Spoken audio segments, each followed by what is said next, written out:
ஏங்க சொல் தாமரை. இப்போ நம்ம எங்கன்னா வெளியே போகும்போது மற்ற கப்புள்ஸ்லாம் பார்த்தா ரொம்ப ஹாப்பியா சிரிச்சு பேசிட்டு இந்த கை கோத்துட்டு ஜாலியா போறாங்க. அப்பெல்லாம் எனக்கு ஒரு டவுட் வருது, அவங்களுக்குள்ள சண்டையே வராதா, இல்ல நம்ம மட்டும் தான் டெய்லி அடிச்சுட்டு மாயிரமா? இல்ல அது உனக்கு மட்டும் இல்ல, எனக்கு எப்படி தெரியுமா தோணும், நம்ம ஒய்ஃப் மட்டும் தான் இப்படியா இல்ல நம்ம லைஃப் மட்டும் தான் இப்படியா?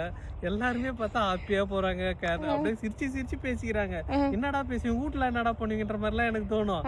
அவ்வளவு ஹாப்பியா இருப்பாங்க. கப்புள்ஸ் எல்லாம் இப்படிதான்டா இருக்கும்னு நான் நினைச்சுன்னு இருப்பேன். ஆனா எனக்கு இப்பதான் தோணுச்சு, அது ஒரு கதை என்னன்னா, ஒரு அம்மா வீட்டுல அடிக்கடி நம்மள மாதிரியே வீட்டுல சண்டை வந்துட்டே இருக்குமா.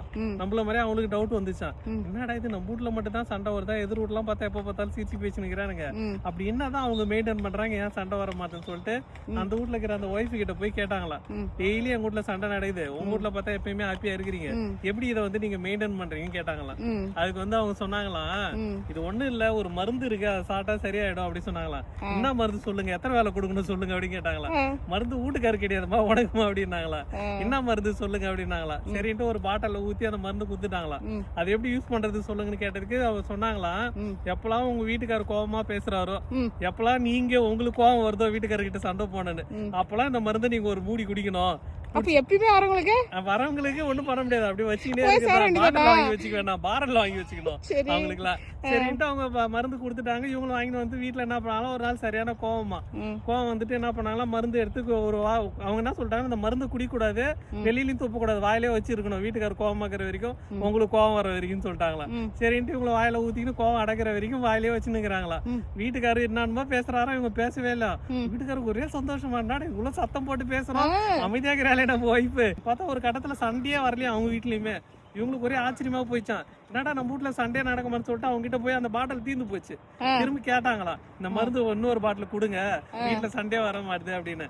அதுக்கு அவங்க சொன்னாங்களாம், இது ஒண்ணும் கிடையாது, நம்ம வீட்டுல இருக்கிற டேப்ல இருக்கிற தண்ணி தான் புடிச்சு உங்ககிட்ட கொடுத்த, எப்பெல்லாம் நம்மளுக்கு கோவம் வருதோ அப்பெல்லாம் நீங்க ஒரு மூடி இதை குடிச்சிட்டு முழுங்கவும் கூடாது, துப்பவும் கூடாது, வாயிலே வச்சிருந்தீங்கன்னா நீங்க பேச வரப்ப அவர் அமைதியா இருப்பாரு, அவரு பேச வந்தாலும் நீங்க பேசாம இருந்தா சண்டே வராது அப்படின்னு சொன்னாங்களா. ஆமா, இதை கேட்டது அவங்களுக்கு ஒரே ஆச்சரியமா போச்சான், தண்ணியில இவ்வளவு பெரிய விஷயம் இருக்குதாடான்ட்டு. ஓகே, இதுல இருந்து என்ன தெரியுதுன்னா, ஹஸ்பண்ட் ஒய்ஃபுக்குள்ள யாரு கோவம் வந்தாலும் ஒருத்தங்க அமைதியா இருந்தாலுமே சண்டே நடக்காது போல யார் வீட்லயும். இல்ல நீ பெரியாளா நான் பெரியாளா, நீ 2 வார்த்தை எக்ஸ்ட்ரா சொல்ற, 6 வார்த்தை எக்ஸ்ட்ரா சொல்ற, அடிச்சு தூக்குற ஒண்ணு அப்படின்னு சொல்லிட்டு நம்ம ஈகோல பேசிக்கிறோம். அதனாலதான் வந்து நம்மளுக்குள்ள சண்டை வருது. இந்த கதையில இன்னொரு ட்விஸ்ட் என்னன்னா, இத அந்த யார் வீட்ட போய் மருந்து வாங்கி தெரியல, அவங்க வீட்டுக்காரருக்கே ஆச்சரியமா, மண்ணால அவருக்கே தெரியாதா எப்படி நம்ம வீட்டுல சண்டை எல்லாம் போச்சுன்னு. இந்த கதையை கேட்டு அவரு என்ன பண்ணாராம், சரி இந்த தண்ணி வச்சுதானே வந்து ஒரு வீட்டுல சண்டையா நின்றுது, இதே நம்ம ஒரு மருந்தாக்கி விற்கும்னு சொல்லிட்டு என்ன பண்ணாராம், பாட்டில தண்ணி பிடிச்சி வச்சு போய் உட்காந்துட்டாராம்.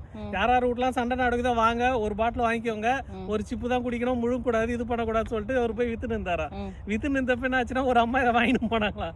வாங்கி போயிட்டு அவங்க வீட்டுல ட்ரை பண்ணிட்டு இருந்தாங்களா, அந்த அம்மால கோவத்தையே கண்ட்ரோல் பண்ண முடியல, வந்த கோவத்துல அவங்க வீட்டுக்காரர் மேலே துப்புனாங்களாம். அவங்க வீட்டுக்காரர் இன்னும் கோவம் வந்துதான் வச்சாங்களா ஒரு ஒண்ணு அவங்க வீட்டுக்காரு. இது வந்து என்ன சொல்ல வரேன்னா, கதையில எல்லாரும் வீட்டுக்கும் எல்லா மருந்தும் ஒத்து போவாது, அவங்க வீட்டுக்கு என்னென்ன செட் ஆகுமோ அதை தான் நம்ம ட்ரை பண்ணோம். சரிங்களா, இது அந்த மருந்து வாங்கி போனது நம்ம ஒய்ஃபா கூட இருக்கலாம். சரியா, ஓகே மக்களே, இதே மாதிரி உங்க வீட்லயும் இந்த மருந்தை ட்ரை பண்ணி பாருங்க, ஒர்க் அவுட் ஆச்சுன்னா வந்து சொல்லுங்க. பிளஸ் கோவத்தை எப்படி கண்ட்ரோல் பண்றது, இல்ல உங்க வீட்டுல எப்படி சண்டே நீங்க அவாய்ட் பண்ணுவீங்கன்றது வந்து நீங்க வந்து கமெண்ட்ல சொல்லுங்க. ஓகே மக்கள்.